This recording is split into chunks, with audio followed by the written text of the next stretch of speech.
Assalamu alaikum wa rahmatullahi ta'ala wa barakatuh.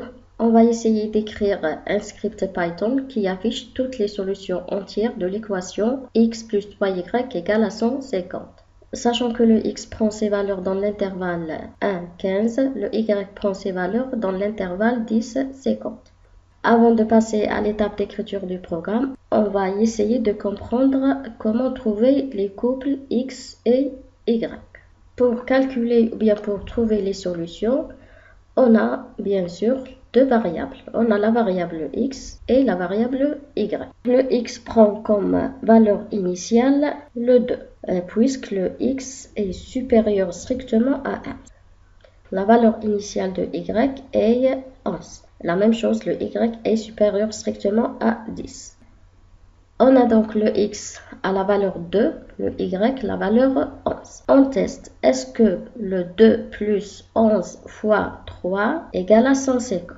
Si le couple x et y, c'est-à-dire 2 plus 11 fois 3 égale à 150, alors on dit que 2, 11 est une solution pour l'équation. Après cela, le x a toujours la valeur 2, mais le y va prendre la valeur suivante, c'est-à-dire va prendre la valeur 12.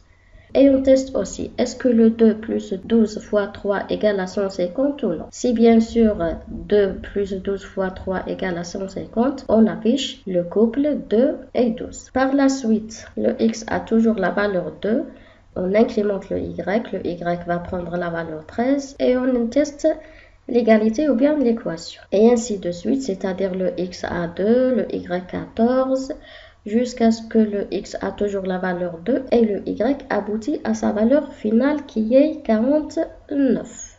Si bien sûr le 2 plus 49 fois 3 égale à 150, alors on affiche le 2 et le 49 qui est considéré comme une solution pour l'équation. Après cela, le x va prendre la valeur 3. Le x est incrémenté de 1. Pour le y, il va reprendre sa valeur initiale qui est le 11. Et on teste l'égalité. Est-ce que le 3 plus 11 fois 3 égale à 150 ou non? Ensuite, le x a la valeur 3, le y 12. Et on teste l'égalité.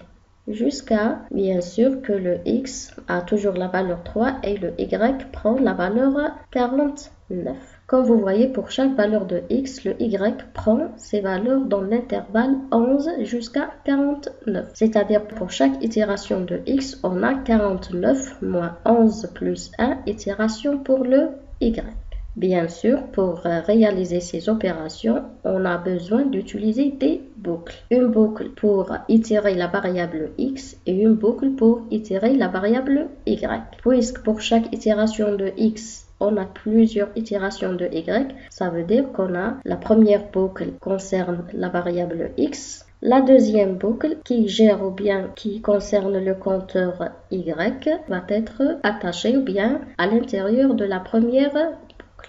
Comme vous constatez, le x prend comme valeur initiale 2 jusqu'à aboutir à sa valeur finale qui est le 14. Pour le y, la même chose, il prend comme valeur initiale 11 jusqu'à la valeur 49. Donc la dernière itération dans notre programme, c'est que le x va prendre la valeur 14 et le y la valeur 49. Puisque le nombre d'itérations ici est connu soit pour la variable x ou bien pour la variable y, on peut utiliser deux boucles for.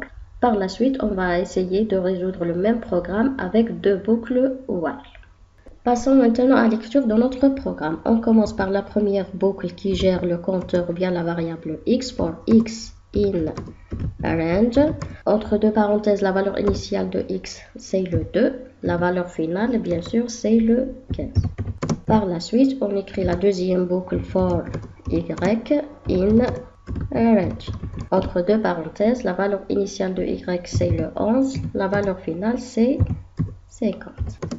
Maintenant, qu'est-ce qu'on va faire? On va tester. Est-ce que le x plus 3y égale à 150 ou non? Pour tester, on doit écrire l'instruction conditionnelle if x plus 3 fois y égale 150.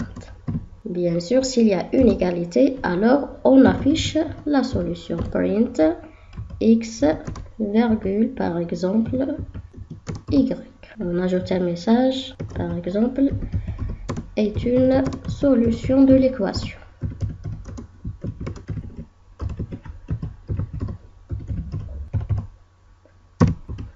Voilà.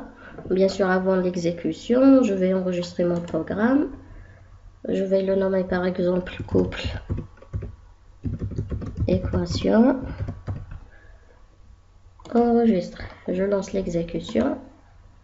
Voilà, on a ici 4 couples. Le premier couple c'est 3,49, c'est-à-dire le x à la valeur 3, le y 49. Deuxième couple 6,48, troisième 9,47 et le quatrième couple c'est 12,46. On va essayer maintenant de remplacer la boucle for par la boucle while. Pour remplacer la boucle for par la boucle while, il faut premièrement donner une valeur initiale de x.